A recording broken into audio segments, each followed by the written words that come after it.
Hi Math 3 students, so today we're going to talk about finding the volume of composite figures. So what that means is it's figures where it's either like two 3D shapes put together, or it might be one 3D shape where you have to subtract out another. So we'll kind of talk about that. So like, let's take a look at this first example. It says find the volume of the composite solid. And if you look, you've got a rectangular prism down here, and then a rectangular, actually it's going to be a square pyramid up top. So what you would want to do is use the formulas for finding the rectangular pyramid's volume, which is just base times height, or length times width times height. Right, so your base would be 15 times 15, and then your height would be 10, so you do 15 times 15 times 10, and you get the volume. Then to find the volume of the square pyramid, the formula for that is 1/2 base times height. And again, you get your base by doing 15 times 15. So you do 1/3 times base, which would be 15 times 15, times your height, which is 8, and you get your volume from there.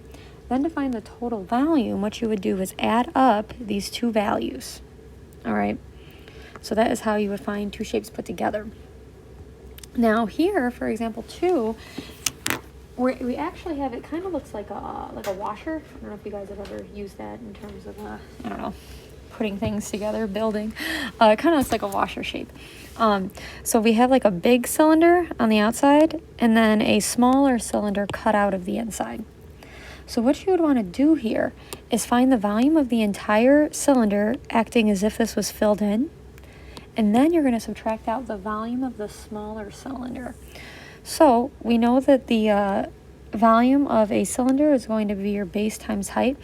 Now, I'm sure a lot of you are looking at this and you're like, well, what is base times height, right? Well, your base is a circle, right? So you're going to do the area of your base. And we know that the area of a circle is pi radius squared.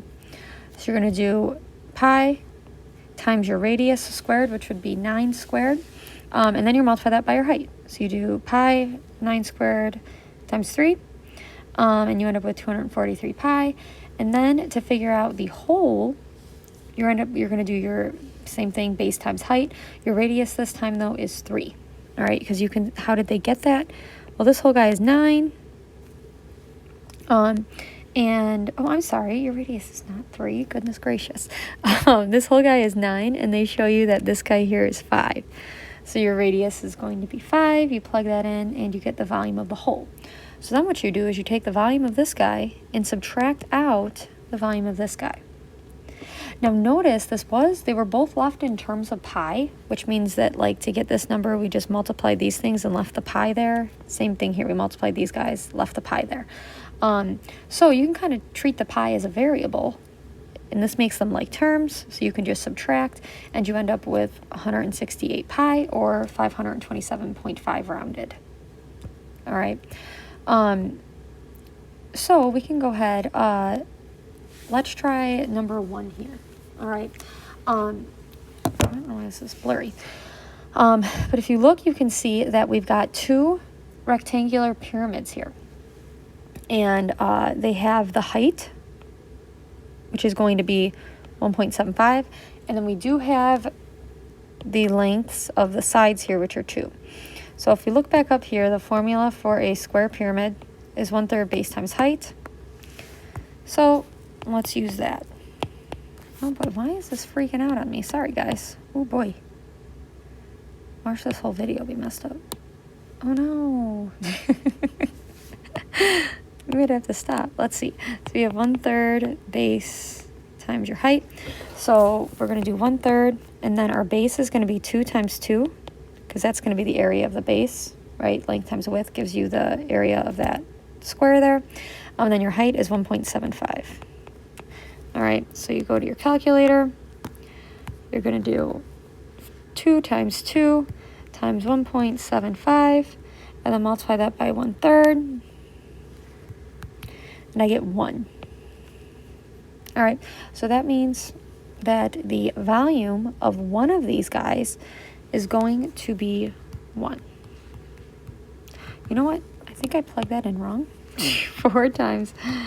Why is all my stuff glitching out? 4 times 1.75. There we go. I'm sorry. You get 1/3 times 7. I apologize. You're like, what the heck is this lady talking about? So you get 7/3, okay, feet cubed. So that's for one of them. And you can see that there's 2 of them here. So you could just multiply that by 2, and you would get 14/3 feet cubed. All right, or you could get the equivalent of that, which is going to be 4.67 feet cubed. All right, so that's how you would do number 1. For number 2 here, what you'd want to do is find the volume of the prism, and then you're going to subtract out the volume of the cylinder. So for the volume of the prism, we're just going to do 10. Oh my gosh, I've never had this problem before. 10 times 14 times 12, which is going to give us 1,680. And then we're going to find the volume of this cylinder. So we know that for the volume of a cylinder, it's like base times height, but our base is a circle, so you got to use pi r squared. So it's essentially pi r squared times height. All right, so we're going to do pi times 2 squared, and then our height is 12, so we'll do times 12. And I'm just going to do decimal equivalents of this, so we'll plug in actual pi. So we'll do 2 squared times 12 times pi, which should give you 150.72. I'm just going to double check that. 2 times 2 times 12 times 3.14. Yep.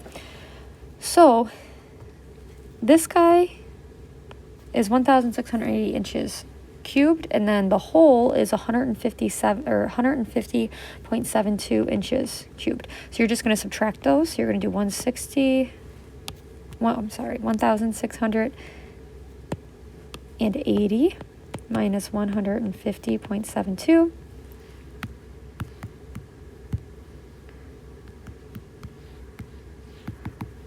1,680 minus 150.72, and you should get 1,529.28 inches cubed.